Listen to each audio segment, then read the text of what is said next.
When you go to watch a Sam Raimi movie, you know it'll be anything but boring and predictable. Hey guys, welcome back to Adlib Talk, and this is my review for Doctor Strange in the Multiverse of Madness. But before we start with this review, don't forget to leave a like on this video if you enjoy it, and please do consider subscribing. Doctor Strange in the Multiverse of Madness is the 28th film in the MCU, the Marvel Cinematic Universe. This film is, as I said, directed by Sam Raimi, written by Michael Waldron, and stars Benedict Cumberbatch as Stephen Strange, together with Elizabeth Olsen, Chiwetel Ejiofor, Benedict Wong, Xochitl Gomez, Michael Stuhlbarg, and Rachel McAdams. This has honestly been one of my all-time favorite movies from the Marvel Cinematic Universe. I will not mention too much about the plot to avoid any kind of spoilers, but basically we start off by meeting America Chavez, who together with a variant of Doctor Strange flees through the universe in an attempt to find the Book of Vishanti. Eventually, Chavez ends up on our own Earth and is attacked by some kind of octopus demon, but is eventually saved by our variant of Doctor Strange, who had been attending the marriage ceremony of his ex-fiancée, Christine Palmer. It seems that Chavez has the unenviable power of traveling through the multiverse. This will obviously lead to unwanted attention from many powerful beings, and so Strange must travel through the multiverse himself in an attempt to defeat the evil that is attempting to take America Chavez's power for their own personal use. I really cannot emphasize enough how much I enjoyed my time with Doctor Strange in the Multiverse of Madness, and I'm going to make a big effort not to spend the whole review simply singing its praises, because I know I can sometimes get carried away. Before I do so, at least let me mention what I kind of disliked about this movie.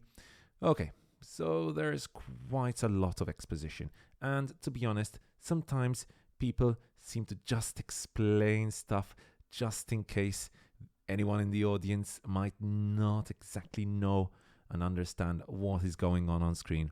And I understand Marvel's philosophy being that of every movie being a possible hook for a new Marvel fan, and thus not allowing talented screenwriters like Michael Waldron to assume that everyone knows what's going on screen. What this leads to, obviously, is what we can call information dumps, and yes, that can sometimes get quite tedious. But where this movie does excel is in its two main elements: the visuals and the performances. This is a Sam Raimi movie through and through.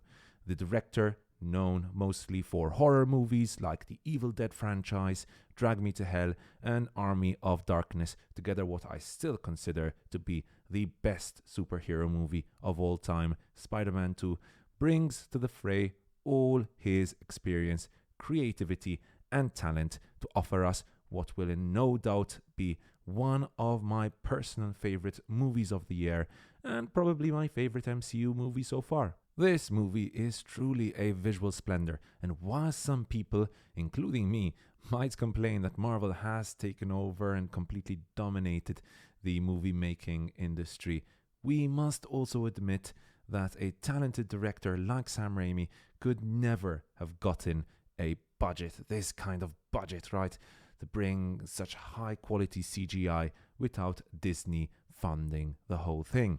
And with that funding, we have been given a true feast for the eyes. Everything about this movie visually is just so good and so fun to look at. The effects throughout are simply spectacular, with a particular scene involving mirrors proving to be especially impressive. But the same can be said for the moments when our protagonists are traveling through the multiverse or fighting against the movie's antagonist with a combination of spells, necromancy, even bloody musical notes.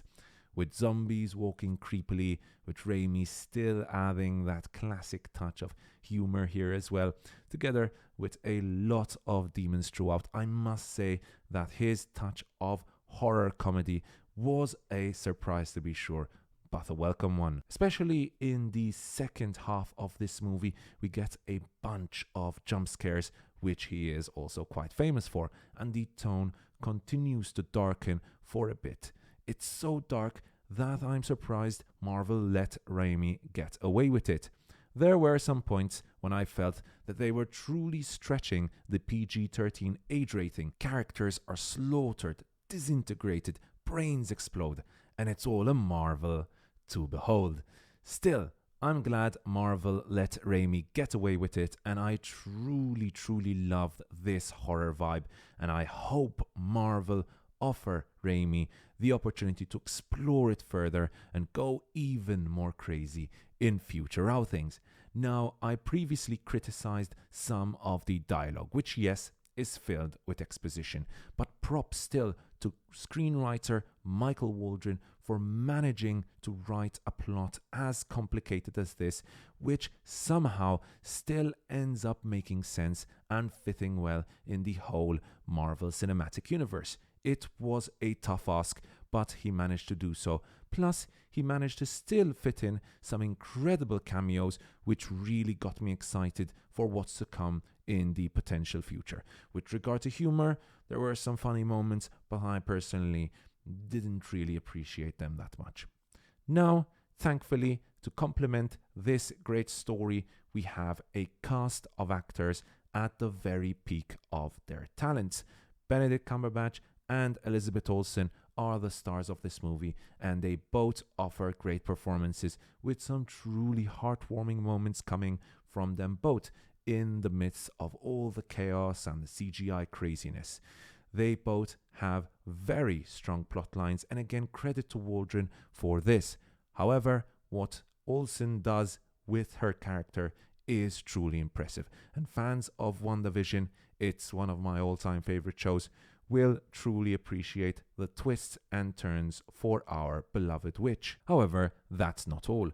Benedict Wong brings with him all the great humor we have come to expect, but thankfully his role is much more defined in the second Doctor Strange outing, and thus he gets more opportunities to showcase his great humor. On the other hand, I must admit I was not too impressed either by Xochitl Gomez as America Chavez, whose character didn't really convince me, and neither did she, as well as Rachel McAdams as Christine Palmer, who felt once more a little forced in this movie, and I never felt any real chemistry between herself and Cumberbatch.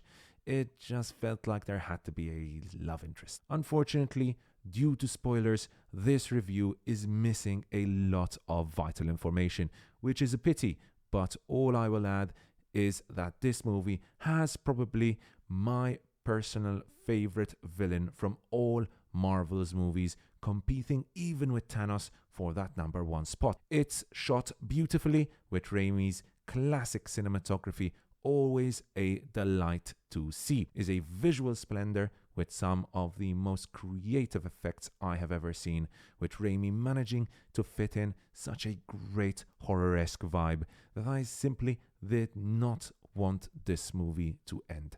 The score by Danny Elfman is great, as is expected, and overall it's such a great time.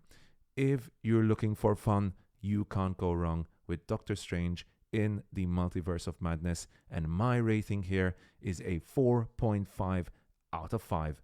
I promise I will never ever say that all Marvel movies are the same, as long as they are helmed by talented directors like James Gunn, Taika Waititi and Sam Raimi. We can be assured that we will be provided with quality entertainment. Thanks so much for watching, guys. I hope you enjoyed that review, and if you did, don't forget to leave a like on this video, and please do consider subscribing. Cheers, and I'll see you guys next time right here on Ad Lib Talk.